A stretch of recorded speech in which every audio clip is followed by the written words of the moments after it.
கிறிஸ்துக்குள் அன்பான தேவ பிள்ளைகளே, இந்த நாளிலும் கூட உங்களோடு கூட இயேசுவின் நாமத்திலே நிறுவதில் மிகுந்த மகிழ்ச்சி அடைகிறேன். ஒவ்வொரு நாளும் இந்த காலைக்கது நிகழ்ச்சியில உங்களை சந்திப்பதில் மிகுந்த மகிழ்ச்சி அடைகிறேன். அதோடு மாத்திரமல்லாதபடிக்கு தேவனுடைய ஆசீர்வாதத்தை நீங்கள் பெற்றுக்கொள்ளவும், நான் பெற்றுக்கொள்ளவும், தேவனிடத்தில் மன்னிப்பை பெற்றுக்கொள்ளவும் தேவன் ஒவ்வொரு நாளையும் கூட்டி கொடுத்துருக்குறாங்க. அதற்காக நான் ஆண்டவரை துதிக்கிறேன், சோஸ்தரிக்கிறேன். இந்த நாளில் வருகிற வாக்கு தத்துவம் எங்க இருந்து அப்படின்னு பார்த்தீங்கன்னா, ஆதியாகமம் 19ஆம் அதிகாரம் 16வது வசனம். அவன் தாமதித்து கொண்டிருக்கும் பொழுது கர்த்தர் அவன் மேல் இரக்கத்தினாலே, கர்த்தர் அவன் மேல் வைத்த இரக்கத்தினாலே அப்படின்னு சொல்லி அந்த வசனம் ஆரம்பமாகிறது. ஆண்டவர் உங்கள் மேலும் என் மேலும் எவ்வளவு இரக்கமுள்ளவராய் இருக்கிறார் அப்படின்னு சொன்னா, ஆதியாகமத்துல இந்த கதையை வாசித்தோம் அப்படின்னு சொன்னா, இந்த நடந்த சம்பவத்தை நம்ம வாசித்தோம் அப்படின்னு சொன்னா ரொம்ப ஆச்சரியமா இருக்கும். ஆண்டவர் இப்பேற்பட்ட ஒரு கிருபை உள்ளவரா, இப்பேற்பட்ட ஒரு இரக்கம் உள்ளவரா அப்படின்ட்டு நமக்கு சொல்ல தோணும். ஏன்னு சொன்னால் நீங்களே நினச்சி பாருங்கள், உங்களுடைய என்னுடைய வாழ்க்கையிலும் நம்ம ஆண்டவருக்கு பிரியமில்லாத காரியங்களை எவ்வளோ செஞ்சுருக்கிறோம். ஆனாலும் கூட ஆண்டவர் என்ன செய்கிறாரு, உங்களை என்னை மன்னித்து ஒவ்வொரு நாளும் என்ன செய்கிறார், கிருபையாக அவர் நம்மில் வைத்த இரக்கத்தை நிமித்தம் நமக்கு என்னது, ஒவ்வொரு நாளும் ஆண்டவர் ஜீவனை கொடுத்துட்ருக்காங்க. இது யார் கதை அப்படின்னு பார்த்தீங்கன்னு சொன்னால், ஆபிரகாமும் அவருடைய சகோதரனின் மகன் லோத்தினுடைய கதை. எல்லாருக்கும் தெரியும் நினைக்கிறேன். ஒரு கிறிஸ்தவ பிள்ளைகளுக்கு ஒரு வேலை தெரியும். ஒரு கிறிஸ்துவை அறியாத பிள்ளைகள் யாராக இருப்பீங்கன்னு சொன்னால், இந்த சத்தியத்தை கேட்பீங்கன்னு சொன்னால், ஆண்டுடைய இரக்கத்தை குறித்து நீங்களும் புரிந்து கொள்ளணும் அப்படின்ட்டு நான் இதை ஷேர் பண்ணுறவங்க கூட. ஏன் அப்படின்னு சொன்னீங்கன்னா, ஆபிரகாமோடு கூட யார் வந்தாங்கன்னா, லோத்தும் வந்தாங்க.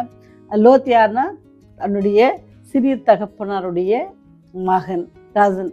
அப்போ என்ன செய்கிறாங்க அப்படின்னு சொன்னால், அப்படி போயிட்டு வரும்போது என்ன ஆகிறாங்கன்னா, ரெண்டு பேரும் என்ன செய்கிறார், ஆண்டவர் அதிகமாக ஆசீர்வதிக்கிறார்.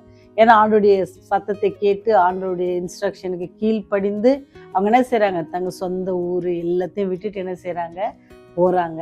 அப்படி போகும்பொழுது ஆண்டவர் அவங்க இருக்கிற இடத்துல என்ன செய்ய ரொம்ப அதிகமாக ஆசீர்வதிக்கிறார். அப்படி அதிகமாக ஆசீர்வதிக்கும் பொழுது எப்படி ஆபிரகாம் ஆசீர்வதிக்கிறாரோ அதே போல் என்ன செய்கிறாங்க, லோத்து என்ன செய்கிறாங்க அப்படின்னு சொன்னால் பலுகி பெறுகிறாங்க. அவருடைய ஆஸ்தியும் அதிகமாக இருக்கிறது. இவருடைய சொத்து பூமி கூட தாங்க முடியாத அளவுக்கு அவங்க ரெண்டு பேருக்கும் என்னதுன்னா சொத்து வந்துருச்சு. இப்போ அவருடைய வேலைக்காரர், லோத்துடைய வேலைக்காரர்களுக்கும் ஆபிரகாமுடைய வேலைக்காரருக்கும் என்ன சண்டை ஏற்பட்டுருச்சு. அப்படி சண்டை ஏற்படும் போது இதுக்கு என்ன பண்ணலாம் அப்படின்னு சொல்லி யோசித்து ஆபிரகாம் சொல்றாரு, நீங்க என்ன செய்யுங்க, லோத்து அழைச்சி சொல்றாரு, உனக்கு எந்த பக்கம் பிடிச்சிருக்குப்பா, உனக்கு எந்த பக்கம் பிடிச்சிருக்கு, உனக்கு வலது பக்கம் பிடிச்சா நான் என்ன செய்கிறேன், இடது பக்கமாக போய்க்கிறேன், நம்ம என்ன செய்வோம், இப்போ பிரிஞ்சு போயிடுவோம். ஏன்னு சொன்னால் உங்களுடைய வேலைக்காரருக்கும் என்னுடைய வேலைக்காரருக்கும் என்ன வருது, பிரச்சனை வருது. அந்த பிரச்சனை நமக்குள்ளே வேண்டாம், ஏன்னா நம்ம தேவனுடைய பிள்ளைகள் அப்படின்னு சொல்லி பிரச்சனையை தவிர்ப்பதற்காக எப்படி பாருங்கள், இப்போ நம்ம ஒரு மூத்தவங்களாக இருந்தோம் அப்படின்னு சொன்னால் நம்ம தான் நல்லா இடத்த எடுத்துக்கிட்டு அப்புறம் தம்பிக்கையோ இல்லை தங்கச்சிக்கோ கொடுப்போங்க. அப்படி தான் உலகம் வழக்கம். ஏன்னு சொன்னால் அப்படி தான் நமக்கும் எல்லாரும் பார்த்துருக்குறோம்.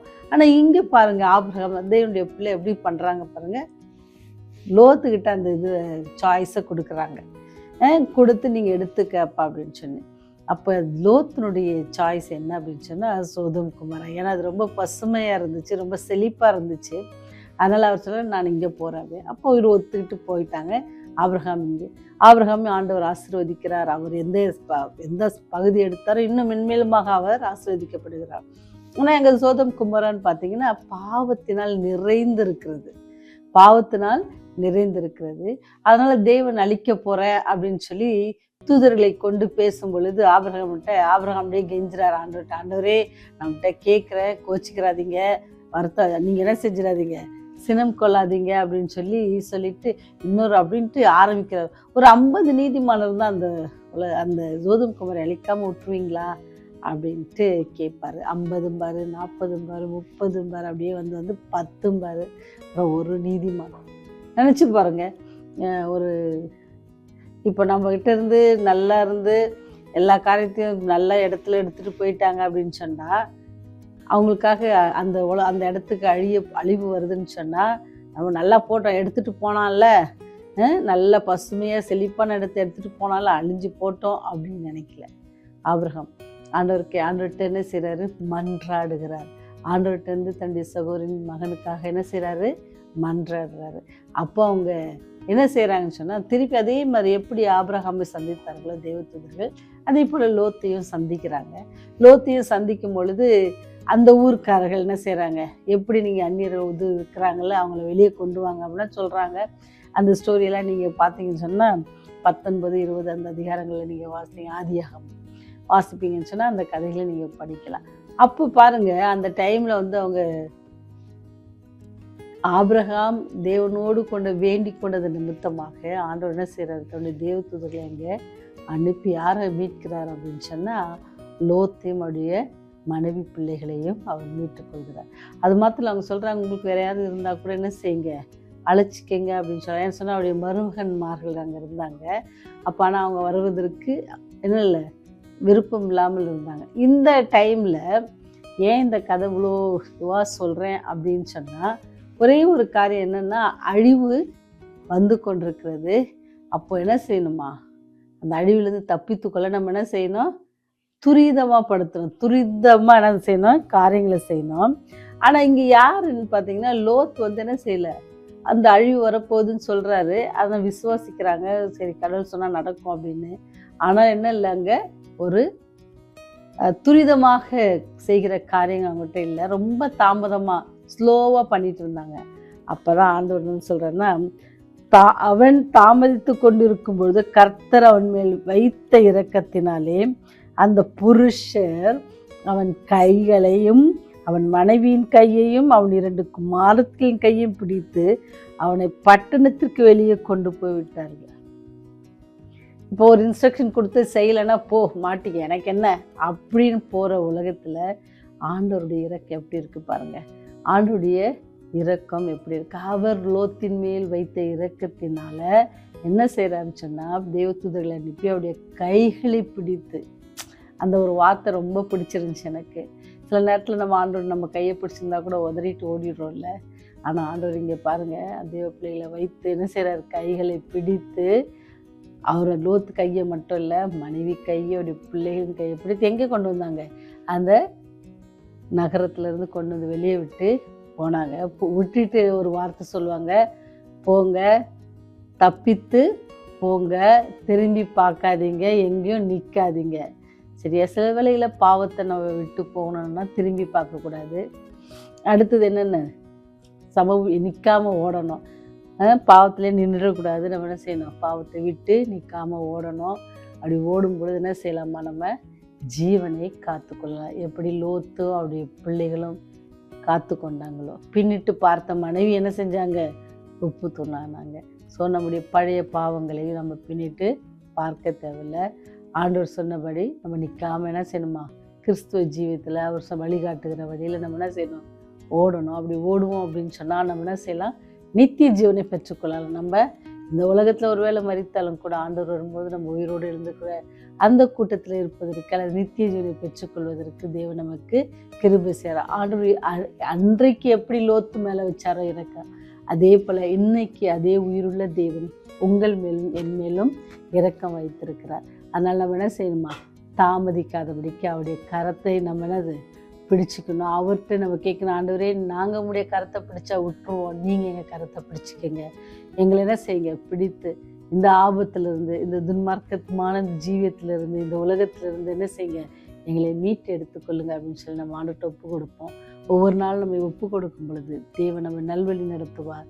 நம்ம அழிவிலிருந்து எப்படி லோத்தின் குடும்பம் தப்பித்ததோ அதே போல் நீங்களும் நானும் தப்பித்துக் கொள்வதற்கு தேவன் இரக்கமுள்ளவராக இருக்கிறார். அந்த இரக்கத்தை இருக்கிற நாட்களில் நம்ம என்ன செய்வோம், பயன்படுத்தி கொள்வோம், ஜெபம் செய்வோம். இரக்கம் நிறைந்த தகப்பனே, நாங்கள் ஒருவரும் அழிந்து போகக்கூடாது என்று சொல்லி ஒவ்வொரு நாளும் ஆவியானவரை கொண்டு எங்களை வழிநடத்துவதற்காக நன்றி செலுத்துகிறோம் தகப்பனே.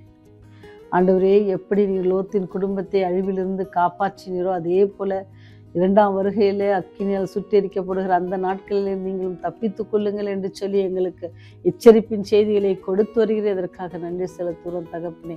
அதை உணர்ந்தவர்களாக நாங்கள் அதை விட்டு ஆண்டவரை வெளிவரத்தக்கதாக கிருபை செய்ய நாங்கள் தாமதிக்காதபடிக்கு ஆண்டவரே, நீர் எங்களுக்கு கொடுத்த கட்டளை நிமித்தம் நாங்கள் அதை நடந்து உடைய வல்லமையினாலும் உடைய கிருபையினாலும் உடைய இரக்கத்தினாலும் எங்களை வழிநடத்த வேண்டும் பாத்துல கெஞ்சி நிற்கிறோம் சாமி. இந்த நாள் முழுவதும் நாங்கள் செய்ய போகிற ஒவ்வொரு காரியங்களையும் நீ அறிந்திருக்கு. அவற்றில் இந்த கிருபை எங்களோடு கூட இருக்கட்டும். அதுக்கு தடையா இருக்கிற எல்லா பாவங்கள், குற்றங்கள், குறைகள், மீறுதல்கள், அநியாயங்கள், தவறுகள், தப்பிதங்கள் எல்லாவற்றையும் ஒரு விசை கூட நீர் மன்னித்து ராஜா. இந்த கல்வாரி சிலுவையில் சிந்தின ரத்தத்தினால ஒவ்வொருவரும் நீங்க கழுவி சுத்திகரித்து பரிசுத்தப்படுத்த வேண்டுமாய் கெஞ்சி மன்றாடுகிறோம் தகப்பனே. இந்த நாளிலும் கூட கண்ணீரோடு வேதனையோடு மனபாரத்தோடு இருக்கிற பிள்ளைகளுக்காக செபிக்கிறோம் ஆண்டவரே. இந்த உலகத்துல நடக்கிற காரியத்தெல்லாம் பார்த்து ஆண்டவரே அங்கலாய்த்து வேதனைப்படுகிற பிள்ளைகளுக்காக செபிக்கிறோம் தகப்பனே. எல்லோருக்கும் ஆண்டவரே நீ நம்பிக்கை தாங்க. நீங்க எவ்வளவு இரக்கம் உள்ளவர் ஆண்டவரே. பாவத்துல ஒருவரும் அழிந்து போகக்கூடாதுன்னு நினைக்கிற ஒரு தகப்பன் சுவாமி நீங்க. ஆகையால் இடத்துல நாங்கள் எங்களை ஒப்பு கொடுக்கிறோம் சுவாமி. என்னுடைய பாவங்களையும் மன்னித்து உடைய ராஜ்யம் வரும்போது எங்களை நினைத்தல் வேண்டுமாய் இயேசுவின் வழியை ஜெபிக்கிறோம் ஜீவன் நல்ல தகப்பனே. ஆமென்.